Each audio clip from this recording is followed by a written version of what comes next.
अर्थव्यवस्था पर कोरोना की दूसरी लहर से होने वाले नुकसान का अनुमान सामने आ गया है।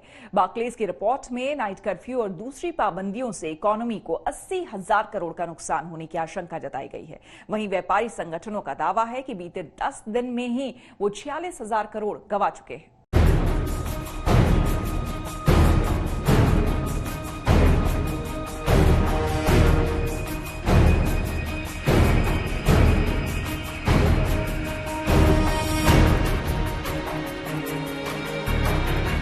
कोरोना की दूसरी लहर के मद्देनजर लगाए गए नाइट कर्फ्यू और दूसरे प्रतिबंधों से अर्थव्यवस्था को हुए नुकसान के शुरुआती अनुमान सामने आए हैं। रिसर्च एजेंसी बार्कलेज के मुताबिक पाबंदियों के चलते आर्थिक गतिविधियां घटने से जीडीपी में हर हफ्ते 1.25 अरब डॉलर यानी 9,400 करोड़ रुपए का नुकसान हो सकता है। बार्कलेज का अनुमान है कि अगर कोविड के चलते लगाई जा रही पाबंदियां मई तक जारी रहीं, तो देश की जीडीपी में कुल 10.5 अरब डॉलर की कमी आ सकती है।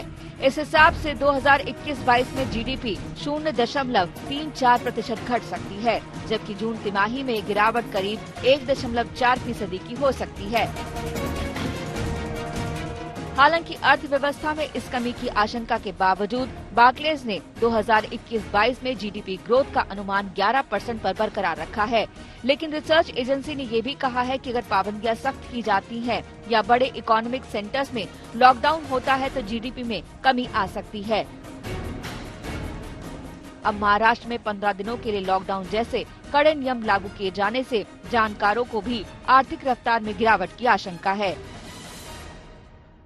हमारी दुकानें बंद रहेगी 15 दिन, हमारे लोग बेरोजगार हो जाएंगे, लोग घर पे बैठेंगे और उनके पास और कोई चॉइस नहीं है। सरकार ने 144 सेक्शन लगाया है। आने वाले समय में अगर लॉकडाउन हो जाता है तो पूरी तरह से इकोनॉमी बैठती हुई नजर आएगी और बहुत ज्यादा यहाँ पर नुकसान देखने को मिलेगा। नुकसान छोटे गृह उद्योग, बड़े गृह उद्योग हैं या फिर इंडस्ट्री है, अगर ये बंद होती है, एसेंशियल सर्विसेज में जरूर फायदा हो सकता है, लेकिन ओवरऑल इकोनॉमी 5 साल तक पीछे जा सकती है। वहीं मूडीज इन्वेस्टर सर्विसेज के मुताबिक उसने भारत की आर्थिक विकास दर का जो अनुमान लगाया था उसमें कमी आ सकती है।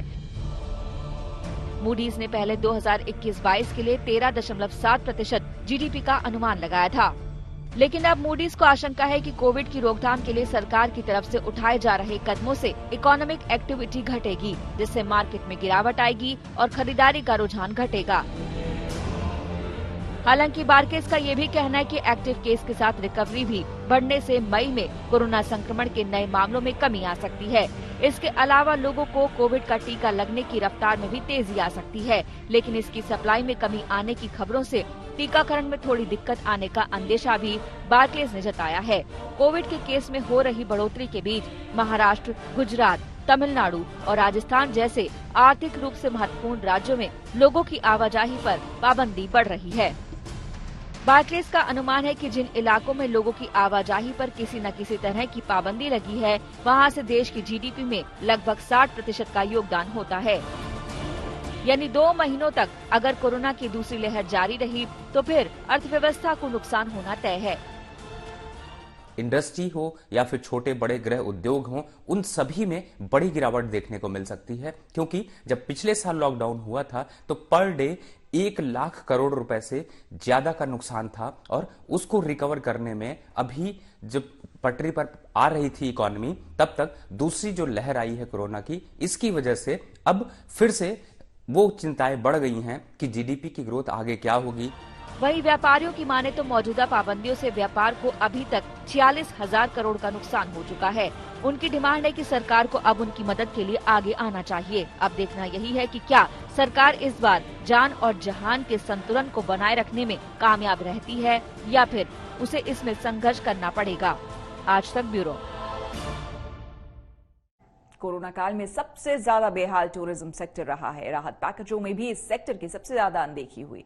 पहली लहर के बाद से जहां ये सेक्टर आईसीयू में था, वहीं दूसरी लहर के बाद ये सेक्टर वेंटिलेटर पर आ गया है और अब सरकार से अपने अस्तित्व को बचाने की गुहार लगा रहा है।